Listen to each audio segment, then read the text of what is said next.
What's up, guys? Happy holidays. It's Christmas time soon, and if you a lot of new people here to this YouTube channel, so every now and then, kind of frequently with the holidays, I've got to do these YouTube lives because I don't have enough time to get some proper editing done.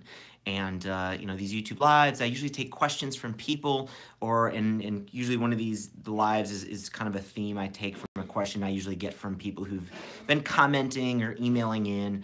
Someone emailed me really recently, a really great question about a business that they're trying to get started, an app they're trying to make. I might kind of give it away exactly what they're doing. It's not that novel, and I think they would admit it's not that novel. They're trying to kind of design something that they've seen being done. They don't think anything that's in the marketplace has been designed very well. So he or she is trying to take a crack at doing a better designed version of this. The only problem is, and they asked me, why don't I think this has taken off yet, some of these businesses, or maybe why are these other businesses having some trouble getting traction? I mean, I think they're worried that when they put theirs out there, is it going to get any traction? I'm afraid it's going to have a hard time. This business is going to have a hard time getting any traction. They're in a situation where, I will just say it's in kind of the restaurant review industry, very Yelp-like-ish type of industry. And this is the type of business you're going to see a lot, which is like this Catch-22 kind of business, where there's no value in the business unless there's already a lot of value in the business. Like, a lot of people are going to come into a thing like Yelp, and if it's empty, if there are no reviews there yet, people are going to just bolt. There's already needs to be content in there.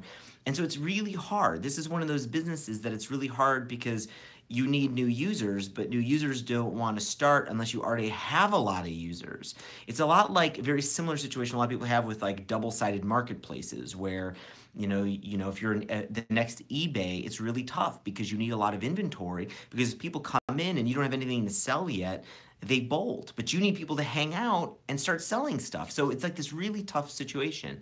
What you need to keep in mind with these types of businesses, a lot of them, when they get started, they have to fake it. And one, you have to be really early, right? Like, you've got to be the first auction site. You've got to be the first restaurant review site. You've got to be the first Reddit out there, right? The first crowdsourced news site.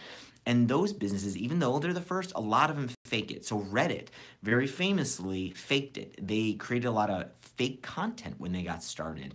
And they created a lot of these sock puppet users, fake users. And you could debate the ethicality, the ethics of this all you want. You can do that.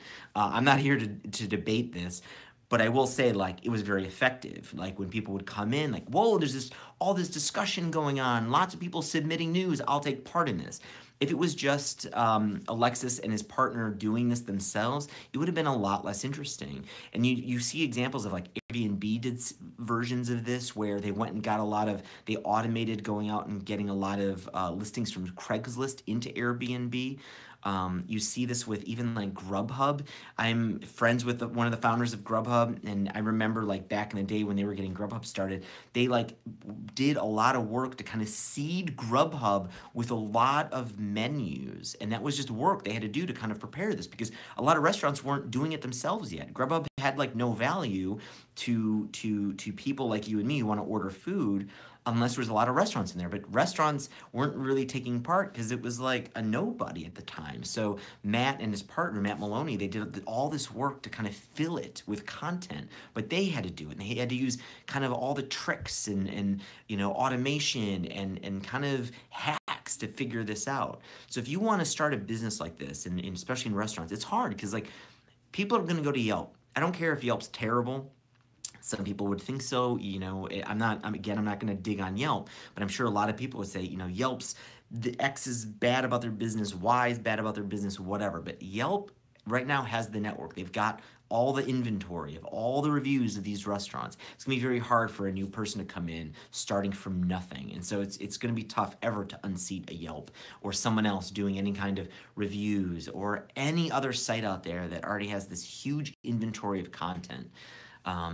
You're going to have to figure out a way to seed it yourself, and do maybe even some fake stuff to get content and value in there.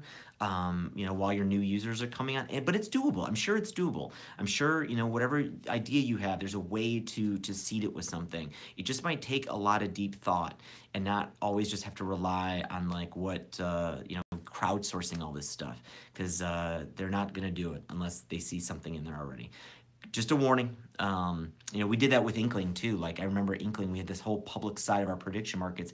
We were the ones who were constantly asking questions, and we had fake names and we're voting stuff, because you got to do that to show that there's some activity. It's not some dead thing. I hope that helps answer your question. I hope that helps brainstorm some solutions and just kind of fair warning for the business you're trying to start. Guys, I hope you are having an awesome holiday. If you've got any questions, please email me anytime. I will look at what you're doing. Girish says it would be helpful if you could share your email ID at the end. Keen to drop an email. Definitely. Girish and anyone. I'm just at Nate, Nate, dot, period, KONTNY@gmail.com. Email me anytime. If you got questions, want to show me something. If you want something really secret, please mention, please do not share this on the vlog, because if you email me and you got a question, I might share a lot of it on the vlog, and I'll keep stuff secret if you want it secret. But let me know. Happy to also share with people who are watching this what you're up to. Mention in the comments what you're up to too. I think a lot of us watching this would love to review what all the community's working on and help answer some stuff. So have an awesome holiday, guys. I will see you tomorrow. Bye.